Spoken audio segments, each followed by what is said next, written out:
Frieren saved my life. That's what I would say if I were one of the hundreds of video essayists who are scrambling to make their Sou Sou No Frieren videos. And while a lot of them seem to be making clickbaity titles about how this anime cured their cancer, saved the puppy, brought world peace, and made communism work, I want to take a more analytical approach towards analyzing this anime and go over the creative decisions that the writer and the show's director made to create more depth and meaning in their stories, so that other writers and filmmakers can learn to do the same. But even if you're not a creative, there is still a lot of value in learning this kind of analysis to better understand and articulate how a piece of media succeeds or fails in what it's trying to achieve. Hopefully, I can explain my methodology, how I engage with writing and visual media, and what I look for when I rate their quality. I expect most of you have already watched Sou Sou No Frieren. If you haven't, go watch it, or at least the first 4 episodes, to get most out of this video. But yes, this is a spoiler warning for the entire series. So, how does one go beyond writing? To answer this question, one has to be able to detect and read the subtext. For those who don't know, subtext is a hidden story or meaning behind the text. While the text is everything on the page or shown on screen, subtext requires a level of interpretation, nuance, abstract thought, and critical thinking to look beyond the text and engage with the story on a deeper intellectual or philosophical level. It's basically the media equivalent of the Sharingan. Once you unlock it, you start to see fiction differently. You will start to see the characters not just as what they are, but also what they represent in the story.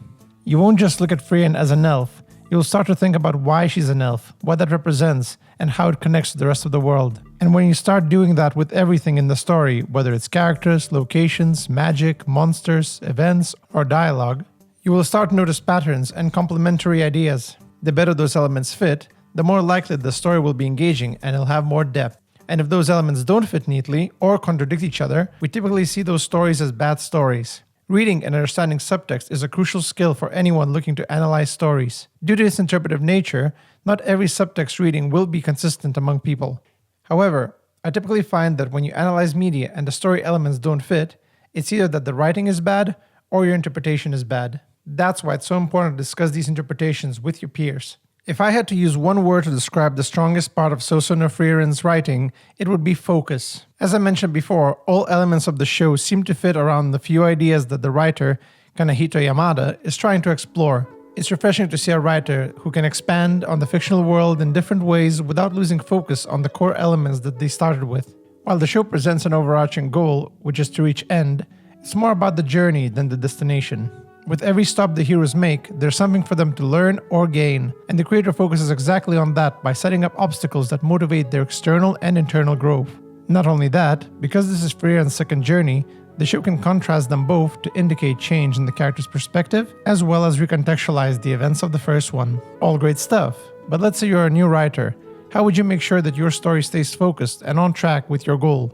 Planning the story out helps, and there are many ways to do it, but I prefer using concept to keep stories focused. What a concept! What do I mean by concept? Well, to me, the term has similarities with the words like theme, logline, premise, and topic. While each of these terms has a unique purpose, they all serve to answer the question, what is the story about? Knowing the answer to that question early is very useful because it offers a strong foundation for your world, as well as guidance to where your story should go. It sounds pretty obvious, like duh, right? But surprisingly, a lot of new writers don't do that. If you ever had to sit through a pitch meeting, or just heard someone pitch their story, you probably came across creators just babbling on about how cool their characters are, how intricate their world is, or maybe some twists. Scott and I do have this sweet movie idea about a dude who has guns for hands, and we have the first 20 pages written, so...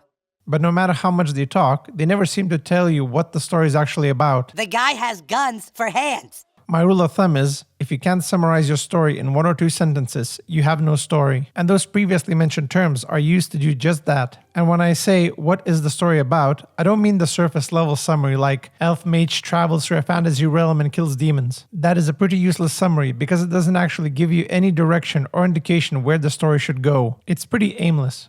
I prefer to use concepts to break down the story into only the essential components. So in Sou Sou No Frieren's case, it would be something like, after being too late to realize the importance of friends in her life, the hero sets off on a journey to reconnect with them and gain new ones along the way. By doing this, she gains a better understanding of others and herself. That's it. No mention of specific characters, settings, powers, or anything.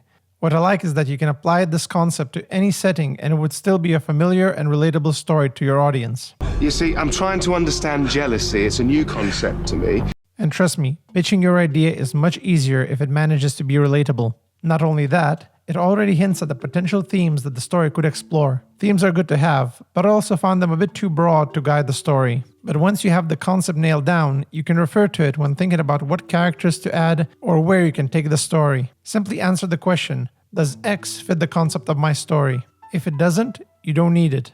I need it! Or you need to change it to better fit the concept. You don't have to start with the concept first. If you start with characters or setting, you can deconstruct those elements to find the concept that would fit them best. Initially, Frieren was planned to be a gag comedy manga about an elf obsessed with killing demons, which does sound extremely generic, so I'm glad Yamada uncovered more depth in the setting she was working on. That depth is typically where you'll find the subtext, because the writer typically has foresight into where the story will go, how it will end, and what the themes are. They can use that knowledge to add more meaning and significance to the characters and events. And when you get right down to it, a story is just that. A collection of closely curated scenes that the author deemed most relevant to express their ideas. That's why subtext is so important. If you ignore the significance of those scenes or those story elements, you will only get a very surface level understanding of the story. It doesn't mean you won't enjoy it. In most cases, audience will still engage with those elements on a subconscious level, but articulating beyond "I like it, it's good," or "the characters are really cool and complex" will be a challenge. So with all that out of the way, let's take a look at some of the significant elements in Sou Sou No Frieren. Kanehito Yamada took full advantage of the elf mythology to express a very human issue. Yes, sometimes people don't realize how important others are to them until it's too late. And sometimes it does take a journey, whether literal or metaphorical, to understand and connect to them better.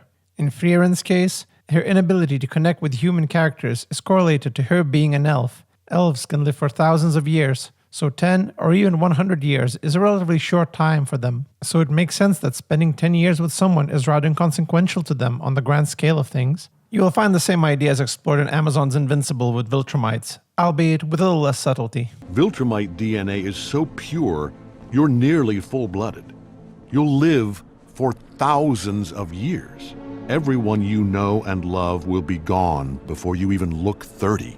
But I think the show makes it pretty clear that it has to do more with her emotional detachment rather than her longevity. Frieren seems to have a photographic memory, so it's not like those 10 years just went by in an instant. She clearly remembers every moment, but what she's learned to do now is to understand their value and recontextualize their significance in her life and the lives of others. Having Frieren be an elf in this predominantly human world also sets her up as an outsider.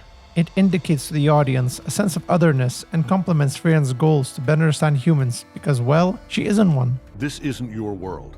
It's theirs.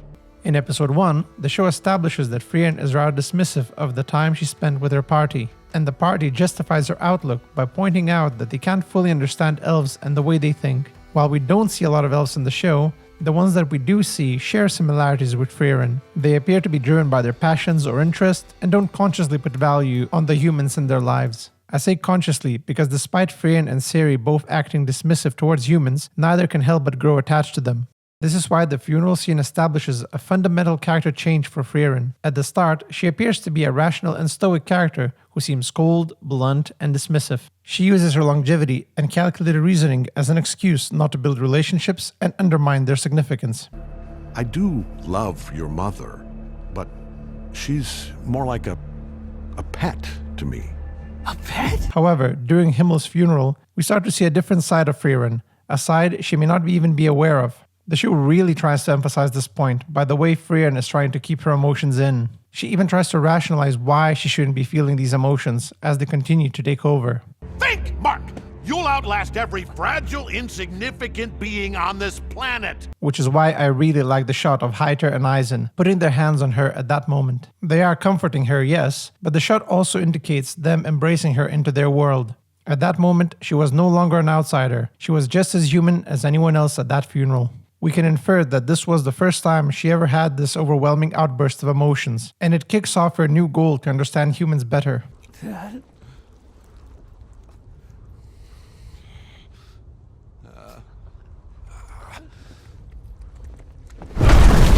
However, I think this journey is more about her trying to better understand herself and her place among humans, because it's pretty clear that the 10-year journey has changed her without her realizing it. But now that she's aware of it, she sets off to actively learn about humans, because inevitably, she's starting to become more like them.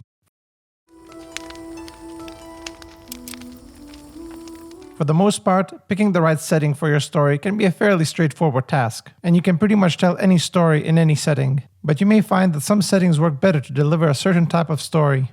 A modern-day setting provides a familiar world and allows the writer to focus more on character drama. A sci-fi setting works better as an exploration of the future while addressing the current-day issues. Meanwhile, I would probably describe fantasy as a place for allegory to thrive, where ideas take on a more physical form within the world and where characters take on more representative roles to simplify often very complicated concepts. Think fables or fairy tales. They are full of surprisingly complex ideas, yet they are simple enough for all ages to understand and engage with. Sou Sou No Frieren is no different in that regard. The show uses a lot of fantasy tropes to create easily identifiable characters and their dynamics. The first hero's party maintains a very traditional adventuring party dynamic, with Himmel being the charismatic heroic leader, Heiter being the party's healer and spiritual support, Eisen being the party's tank, and Frieren being the level-headed mage. But as the show progresses, we can see the author expanding these characters beyond their tropes, and even makes a point to highlight that. Himmel himself says he doesn't want people to see them as just fairy tales, and the show doesn't either. Throughout the show, we see each party member struggling to fulfill those roles. We see the wise and level-headed mage fall for an obvious trap, we see the frontliner in his moment of fear, the spiritual guide succumb to his vices, and a heroic leader making mistakes and not living up to the legend. These scenes create a juxtaposition between the romanticized idea of the heroes that the world perceives and the reality that Frieren reveals to us through flashbacks. These characters have very human wants and flaws, and the show focuses on them through the fantasy context. It's safe to say that it's very much a character-driven show that prioritizes exploring characters more than the actual quest. So if the show intends to explore characters, you can also start to analyze the fantasy elements through that intention. For example, let's take a look at the magic system. While going into Frieren's magic system may take too long, I do want to advise you to pay attention to how the characters use their magic and what kind of magic they're using, because I think it tells a lot about them. What's the significance of Frieren knowing how to use offensive magic faster than Frieren? It's a specific plot point that is showcased throughout the show.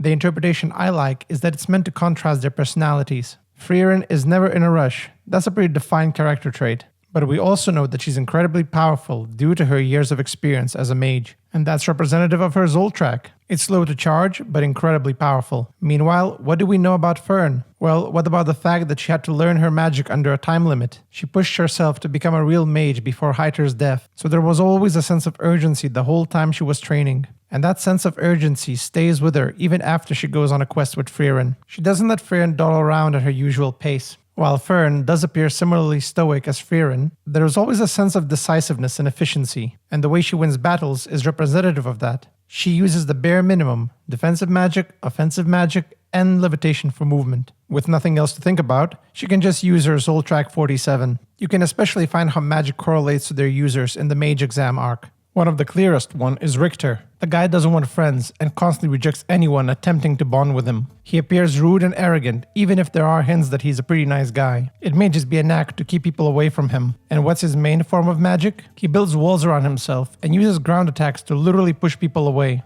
I don't even know how you can make this metaphor even more obvious.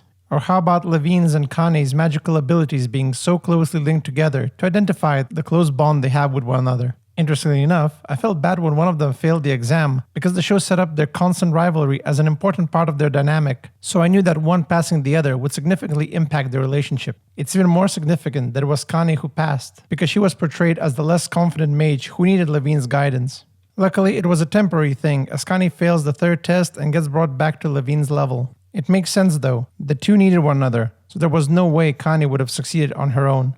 Another important factor to point out is Levine's and Kane's parallel to Frieren and Fern. While the show is fairly subtle about it, there's a dynamic change between Frieren and Fern, as both are coming to terms that Fern will surpass Frieren, both in magic and understanding humans. Fern can essentially be seen as the human version of Frieren. Her village was destroyed when she was a child, she was also taken in by a legendary mage, and she shares a lot of personality traits with Frieren. But the speed at which Fern develops her skills and emotional maturity contrasts Frieren's stagnant growth. The mage arc was setting up the idea that Fern had possibly outgrown Frieren and didn't need her anymore. The first exam separates the two to showcase that Frieren can take care of herself, and the second exam had Frieren fight the clone of Frieren. Even the destruction of her staff can be seen as an indication of Frieren outgrowing it. Think back how big the staff was when we first saw Frieren holding it, and how she grew to master it. But now it's destroyed, allowing her to get a new staff, a new mentor, and a new life. All of which she's not willing to do just yet, as she gets her old staff repaired and returns to Frieren. Though now she has the knowledge that she's no longer a child dependent on Frieren to survive.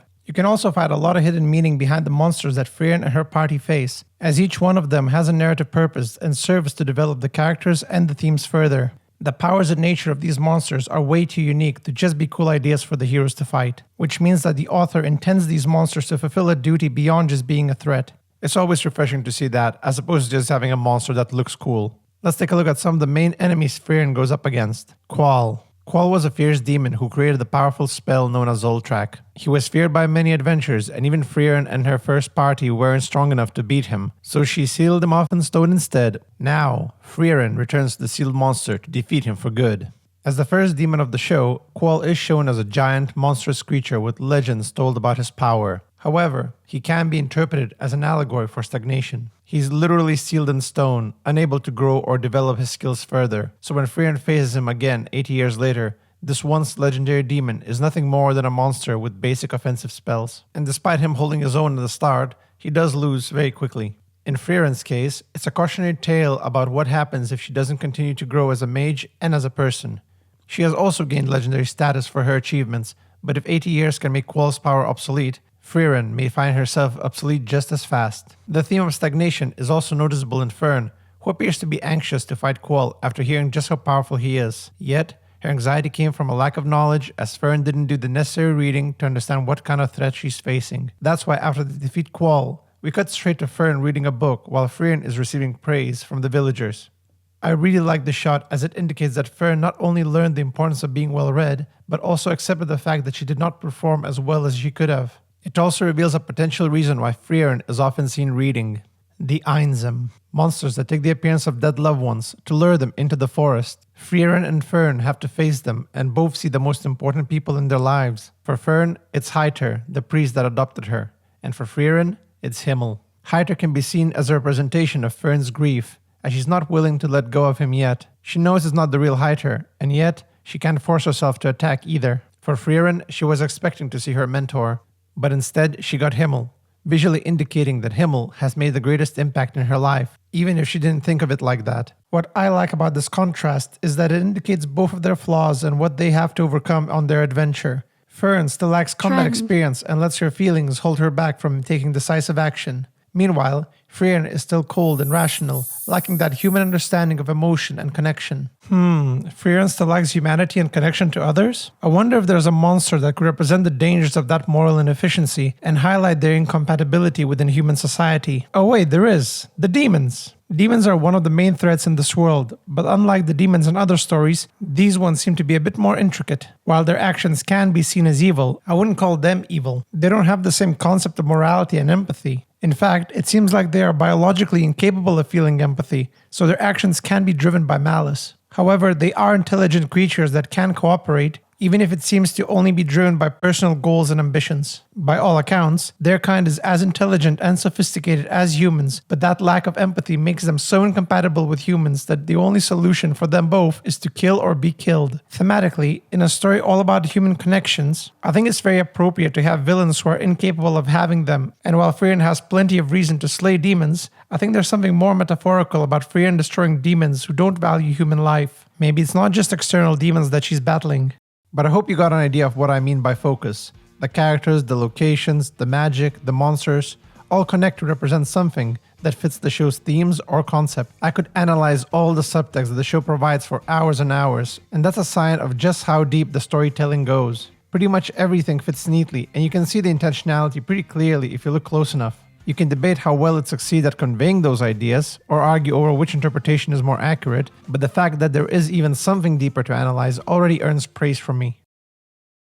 Images are very powerful, I should say, and we have to begin to teach younger people how to use them, and at least to begin to understand, to interpret them. Since Sou Sou No Frieren is both a manga and an anime, they benefit from another layer of depth through the use of visual storytelling. While I understand the visual storytelling techniques used in the manga will be different from those in the anime, I still found that the anime utilized it a lot better by giving certain scenes more time and thought to highlight their importance in the story.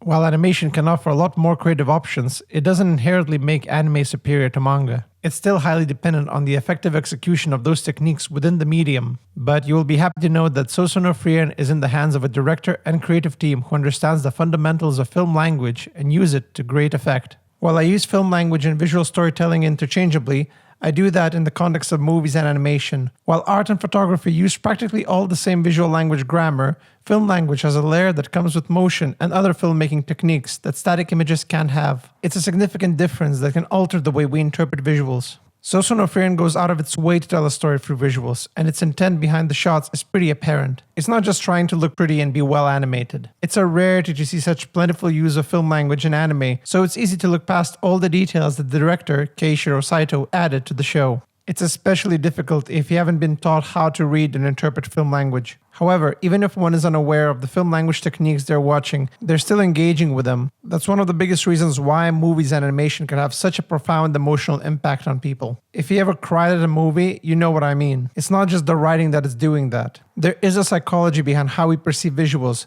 which has been studied and explored for many decades. A young person wants to express themselves and take a video camera and go out, they're going to find that they have to frame the image. And in framing the image, they're going to find that they have to interpret what they want to say to an audience. So how do you point the audience's eye to look where you want them to look and to get the point, the emotional, psychological point that you want to get across to them? They're going to have to make that decision. The real making of the filmmaker is when they look to that viewfinder.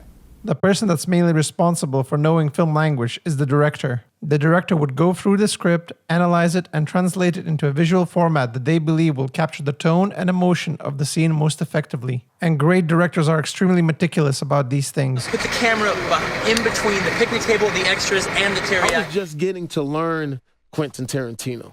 So he was, again, a tyrant. Tyrant in the sense that does he insist on every word being just the way he wrote it? But that's what you want. Don't you want the freedom to also kind of add your twist? Not with him. You can pretty much instantly tell when a director has a great vision and when it's just another paycheck. A director is there to make sure that the visuals support the goal of the story. If the story is poorly written to begin with, it will be difficult for the director to translate it into good film language. A film can look good and have stunning visuals, but if those visuals don't have a lot of narrative meaning behind them, they can just be considered spectacle rather than film language. Luckily, Sou Sou No Frieren is a great anime to learn to read and interpret film language. It's not pushing the cinematic boundaries so much that it would stump those who are new to film studies, but man, it's so nice to see film language being used competently to support the goal of the writing. But instead of just saying that film language exists, how about I analyze a few scenes to show how I approach interpreting visual storytelling and what you should look out for when doing it yourself. Let me put it this way.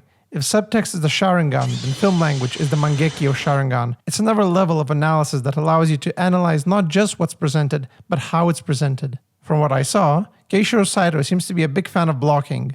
In film terms, blocking means where the characters are positioned within the frame, which filmmakers can use to establish relationships, power dynamics, or character development. When it comes to power dynamics, a good example is when Ubel is talking to Zensei. See how the camera is positioned to make Zensei appear smaller and Ubel more intimidating. Meanwhile, when Frieren is fighting her clone, there are a lot more two-shots where they're both at the same level to visually represent that they're evenly matched. Also, take note how close both Frierens are within the frame. Putting the characters close to one another is typically used to create a level of intimacy. Saito uses this to highlight how locked in both Frierens are to one another, which makes Frieren's interference more significant. Even at the start of the battle, the distance between the Frierens and Frieren makes Frieren appear completely unrelated to the battle. There's a very important bit of subtext behind this battle, but I'll let you figure it out yourself. I'd love to hear your interpretations in the comments. I'll even heart the ones that I think are close to my interpretation. Saito also tends to use objects as dividers or confines as a way to better represent the conflict in the story or a character's mental state. Episode 2 is probably the best example. This is Frieren's first adventure with Frieren after Hydra's death, so she's very much dependent on Frieren and sticks close to her the whole time. This is visually represented in this shot where Frieren and Frieren are framed inside a small window frame. But as the story progresses, there are more dividers between them as Frieren gradually shows concern over the time it takes to complete their quest. She doesn't want to leave Frieren, but she doesn't want to waste her time in this village looking for flowers either. She feels trapped. And how is that represented through blocking? By using the railing to isolate Fern. The railing can even be interpreted as prison bars. A similar motif can be seen in episode 7 when Frieren is locked away in a dungeon. Notice the angle used for Frieren's and Fern's conversation? It's not quite clear who's behind bars, because in essence, they both are. That's why we see Fern grip the bars when talking about Frieren wasting time, because again, it's Fern's time being wasted too. The show also tends to use the same compositions to create a link between two different scenes. Again, it's like poetry, so if they rhyme. It can sometimes have a match cut where it would cut between two scenes that match the same composition. These repeated compositions are used in different ways.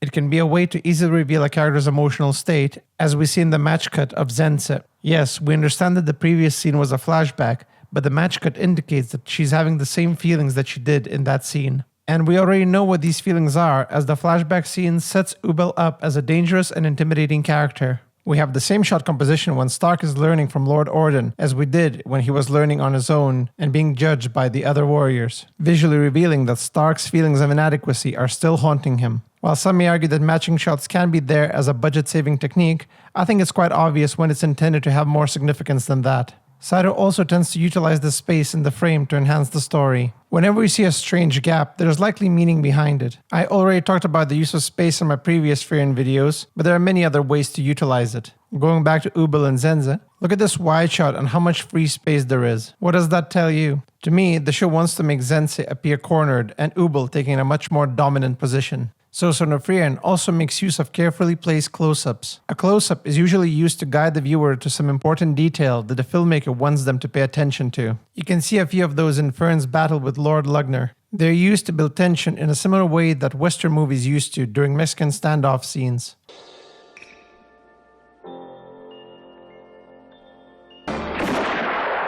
I'm also happy to tell you that Sou Sou No Frieren uses lighting, especially diegetic lighting, to better capture the tone of the scene. For example, you can notice how Lord Orden and Stark walk past the window and the colors suddenly fade alongside Stark's expression. Since Lord Orden mentions Stark's village, we can infer that something bad happened to the village without needing to go into the backstory again. It's a little detail, but extremely intentional. I could go on, but I wouldn't want to ruin all the fun. I highly recommend you try to analyze a few scenes and interpret the meaning that they are trying to capture and how they use film language to do so. If you want a bit of homework, do it for the Stark and Fern dance scene in episode 15. There's a ton of easily detectable visual storytelling going on in that scene alone. Let me know in the comments what you can find.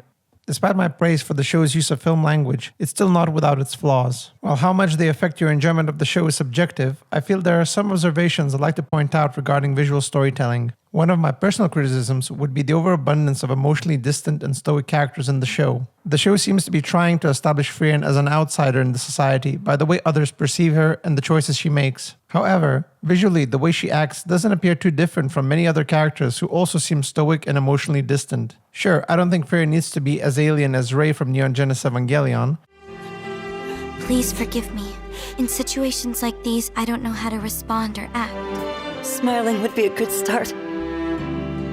But at the moment, her quest to better understand humans is undermined when the human characters look and act like Frieren. Contrasting characters could help mitigate that, and I think that's what Frieren had in the first party. Himmel, Heiter, and Eisen were a lively bunch who weren't afraid to be fun, playful, and open, which made Frieren stand out more as the odd one out. But with this new party, we don't have that contrast. Frieren is basically Frieren 2.0, and Stark is pretty much the butt of all the jokes. Stark seems to be there only to learn rather than teach. And while the show is hinting at him becoming a hero, to me, he doesn't have the charisma of Himmel. One way this trio could work is if Fern and Stark grow to become more human for Frieren to learn from. But honestly, I don't see it. Especially when the characters outside the party and even the demons appear to act very similar to everyone else, establishing a norm that Frieren is already part of. I understand it's cool to have characters stay calm and collected even at dire times, and it does make the rare moments when they do emote stand out more. But I feel like the creators are a bit too economical with those expressions. Yeah, it's better than loud and obnoxious characters who don't know when to shut up. You were born with a special ability! The ability to change! Well, from now on, no more help from me! Shut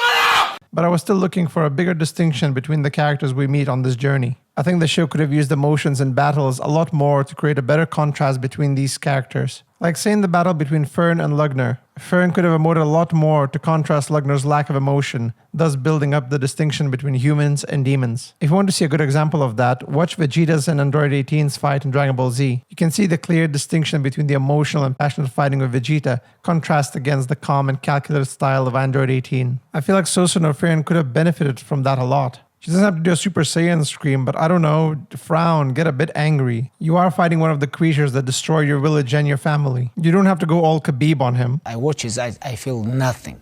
Right now, they made Fern way too competent and calculated in what is her first solo battle against a demon. Taking damage is also fairly inconsistent in the show, and a missed opportunity to develop the characters. For example, I can't really tell if demons feel pain or not. Some get their hands sliced off and feel nothing, others wince at a scratch, but also stay perfectly stoic when they lose half of their body. Fern also tanks an impalement wound like it was nothing. I feel nothing.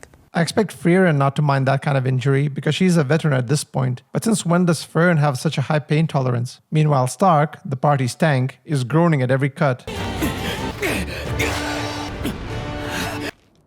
I don't know, I feel like it was a missed opportunity. Also, I don't want to be labeled a demon apologist again, but I can confidently say that this Screen Rant article by Joshua Fox is wrong. Demons in Frieren are not simple, basic, or just pure evil. If anything, a lot of the backstories involving demons are more tragic than evil. It's a shame I didn't bring this up in my previous video, but while Stark was fighting Linny, she explains that she learns her moves by watching other warriors, one of which was Aizen. But look at the circumstances that she was watching him. She's a child watching a warrior slaughter all her kin. Sure, she may not have the empathy to feel sad for her fallen demon kind, but as the audience, we shouldn't ignore the intention behind the shot. Throughout Sou Sou No Frieren, we have seen many children orphaned after a demon attack. So doesn't it strike you as weird when we see the same scenario from a demon's perspective? Or what about this shot of Linny grasping for the light of the moon before bursting into ashes? Is that really how an evil villain's death is normally shown? Either the creators failed to capture the basic villainy of demons, or they're trying to add a layer of complexity to them. I'm going with the latter. I also want to address some of the common critiques regarding pacing and exposition.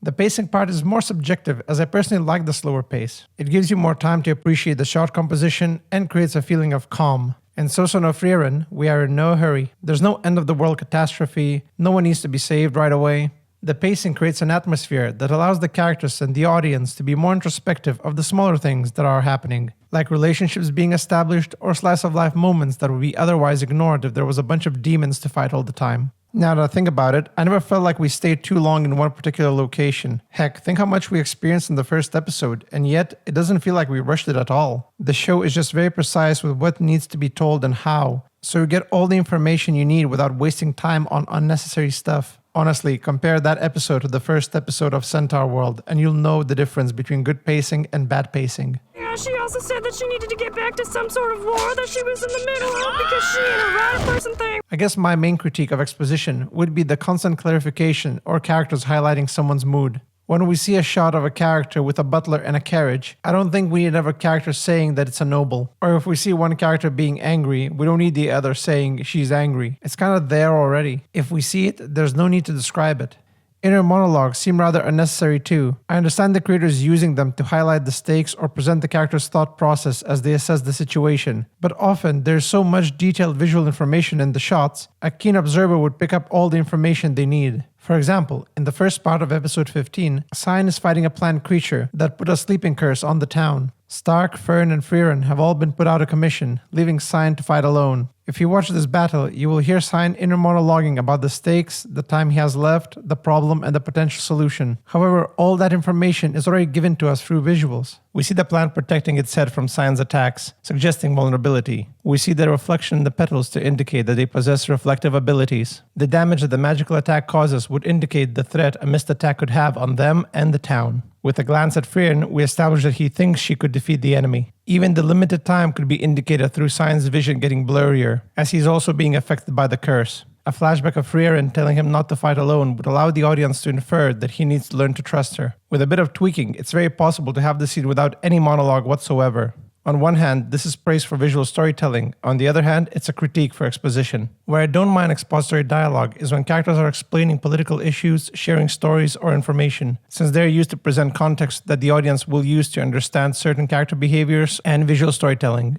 For example, in episode 14, Cyan gives exposition about the Mirror Lotus and what it means, but how that information changes the behavior of Stark and Fern is shown through visuals and subtext. That information also provides the audience with context for Frieren's ring and why it's important too. Sure, you can also find less expository ways to convey that information, but as it is now, it's not too egregious. What I find interesting is the show does give you moments where it lets the visuals speak more than the dialogue, so the creators aren't completely afraid of letting the audience think for themselves, but I wish they kind of did that more often. Of course, there's always a risk that you may alienate your audience that may not pick up on the film language, but that's the risk that turns a show into a masterpiece.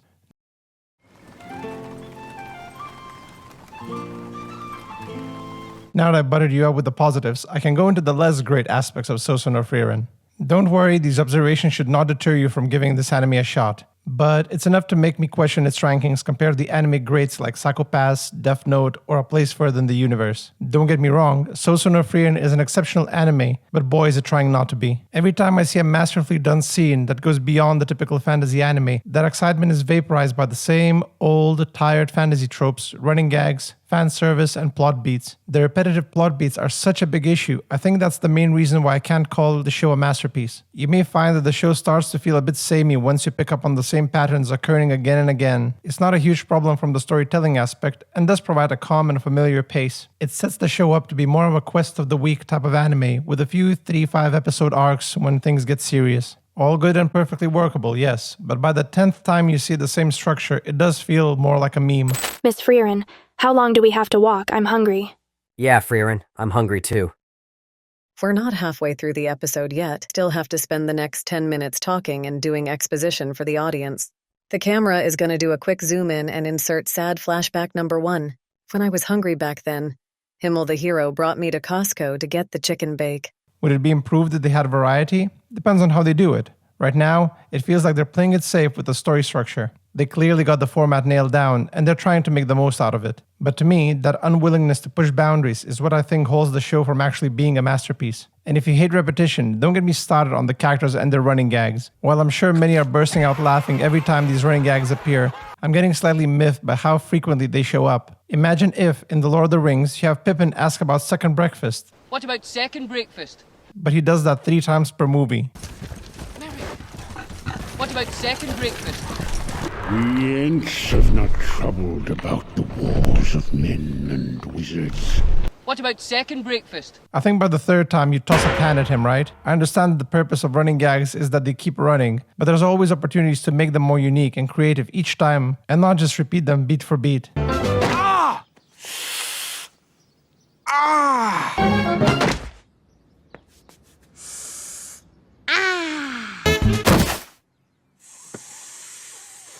Bugger! I have the same critique for Dragon Ball Z, where every time they do a fusion dance, they have to do the fat version and the skinny version. Really? There are no other versions when someone messes up a fusion? Not only that, these running gags are affecting my understanding of the characters and making them appear more one-dimensional than I would like them to be. Some of these examples include Frieren getting trapped in a mimic chest, Huffy Fern, and Drunk Heiter. Let's start with Frieren's mimic gag. The idea of this gag is that despite her being an overly powerful and extremely wise mage, she keeps falling for the same mimic trap. Throughout the series, we constantly see Frieren stuck inside a mimic's mouth, kicking and begging for help. I know I shouldn't take this gag seriously, but it feels weird to see a 1,000-year-old elf, who's typically shown to be extremely knowledgeable, getting fooled by a thing that even human characters wouldn't fall for.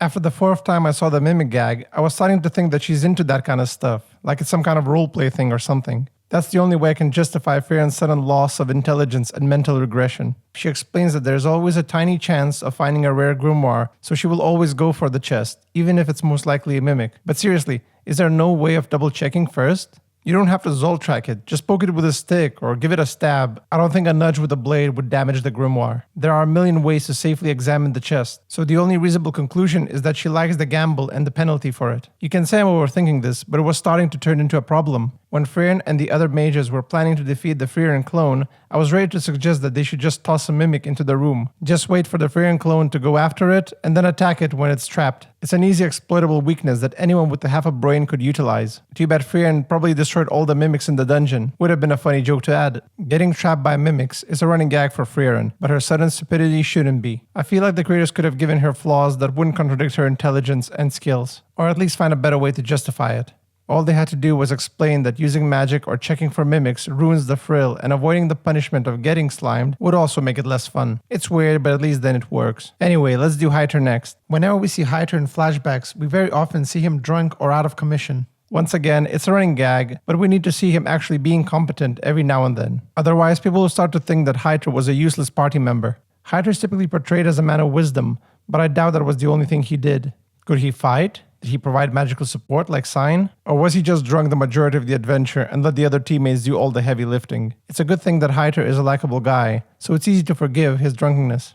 But still, I think they need to tone it down and show off Hyter as being an active and competent party member from time to time. Show me at least one battle when he's not drunk. Lastly, we have Pouty Fern. I find it quite cute and endearing the first time, but when I saw it again and again and again, I was starting to get more annoyed by it, especially since her huff ends up derailing the rest of the episode as the quest becomes finding a way to stop Fern from pouting. Is there no other way to get the characters to go out? Ever since the first proper pouting session in episode 14, she's been weaponizing this thing like Darth Vader's force choke. It's a childish thing to do for someone who is considered the mature one of the group. And yes, Fern is still technically young, but she has always been far more mature for her age, even as a kid. One could interpret this sudden childishness as a sign that she's starting to relax more and show more of her true feelings, rather than keep them to herself. I wouldn't mind that if it didn't hog so much screen time. I also feel like we're not going to see Frieren showing her more emotional side until we reach End and reunite with Himmel for one last time, which is kind of a disappointment. Remember when I talked about the significance of the funeral scene and how it fundamentally changed Frieren?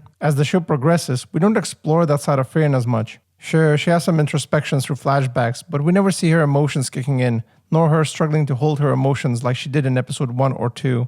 In fact, in episode 5, she blasts Himmel in the face. It does signify the end of her grieving, but it doesn't mean the show couldn't explore Frieren's more emotional side in other ways. Maybe there's another party who loses a teammate, and Frieren can empathize with their loss. Or maybe her better understanding of loss makes her more proactive when trying to save lives, and thus she starts acting more like Himmel the hero. But no, in episode 7, she seems quite content with leaving a town to its demise. And in episode 13, she's pondering whether to save a priest, even after he told her a very relatable story about friendship. Save him, you psycho. Use levitation, get a branch, something, anything. You shouldn't be stumped by this. In episode 14, you could have shown a bit more desperation in Frieren's search for the ring. She doesn't need to cry over it, but it could have been another moment of self-reflection. Her rationale about the ring not being the only thing she got from Himmel would be there, but her emotions would urge her to keep looking, and with each passing day, she may start to feel a familiar heartache, like she's losing Himmel again. Would have been nice to see her getting a better understanding of sentimental value that would correlate to what Himmel said in episode 1, rather than Fern just telling Frieren that it's important. What we got wasn't bad, but it's far from being at the same level as the first 2 episodes, and I guess that's my problem. I can see remnants of the gag comedy manga still lurking inside Sou Sou No Frieren. It's a strange situation where the writer and director clearly had some pretty deep and thought out ideas they wanted to explore, but also decided to keep the silly, generic fantasy anime tropes, and I'm not entirely sure that works. I feel like they already had a strong hook, being an exploration of relationships, growth, loss, and regret, and didn't need to do the gag comedy part. A bit of comic relief does do wonders not to make the show too miserable, but I was kind of expecting the same level of comedy as the drama, but I don't think we got anything like that. But what we do get is a very pleasant atmosphere and very likable characters to go on this high fantasy adventure with. What Keiichiro Saito and Kanehito Yamada both capture is a living, breathing world filled with pleasant people who just want to live their lives. The show doesn't have a huge amount of stakes. Sure, there are monsters and demons to fight, but for the most part, it's more about traveling to new locations, meeting new people, maybe helping an elderly lady with her chores. There's no urgency in this adventure. It's a lot like playing Skyrim. There is Alduin and the Civil War, but I know many players just ignored the main questline and simply enjoyed exploring the world, and I think there's something wholesome to gain from that. I suppose a point of praise would be that Sou Sou No Frieren captures the tone of traditional fantasy TTRPG adventures. A lot of these episodes could work as Dungeons & Dragons campaigns. Like episode 14, where the party needs to investigate a town that was put under a sleeping curse. They track down the source and have to fight a boss monster. The magic system, music, shot composition, and party-focused combat mechanics all work to create an authentic classical fantasy atmosphere. I'd even argue that Sou Sou No Frieren is actually the best depiction of Dungeons & Dragons. Just compare Sou Sou No Frieren with something like Vox Machina and tell me which one feels more like D&D. And I'm talking about a classical D&D adventure, not like a meme-based metagame or something. What I wouldn't give to just bang a dragon right now. What I'm getting out of the show is that it seems pretty content being a very, very, very well-made fantasy anime and takes the audience audience along on this adventure. Even the cover art indicates that. We see the main three characters all looking at the viewer as if they're just another party member. And I think that's great. It would explain why so many fans engage with this anime on such an emotional level. Frieren took me by force. I became obsessed. I couldn't stop watching it. It was an adventure they were part of, and the creators wanted it to be just that. Knowing that though, that kind of emotional attachment is probably going to lead me to get a lot of passionate comments telling I'm wrong. But I'll be honest here, I think we already saw peak Sou Sou No Frieren in the first 4 episodes. While it still leagues above many anime that came in the past decade, I sense that excitement for this anime will plateau over time, and I'm seeing signs that Sou Sou No Frieren will end up becoming an above-average fantasy anime, rather than a masterpiece that it could have been. And hey, hopefully even the die-hard Frieren fans will enjoy the insight of this video and will stay open-minded to criticism. Anyway, I hope you enjoyed this video. It took me way too long to make, so I hope it will be useful to some of you. These kind of videos are the reason why you should hit that subscribe button. Oh, and make sure to hit that like button while you're at it too. I'm super thrilled that you all subscribed, and I hope I can make some great content for you in the future.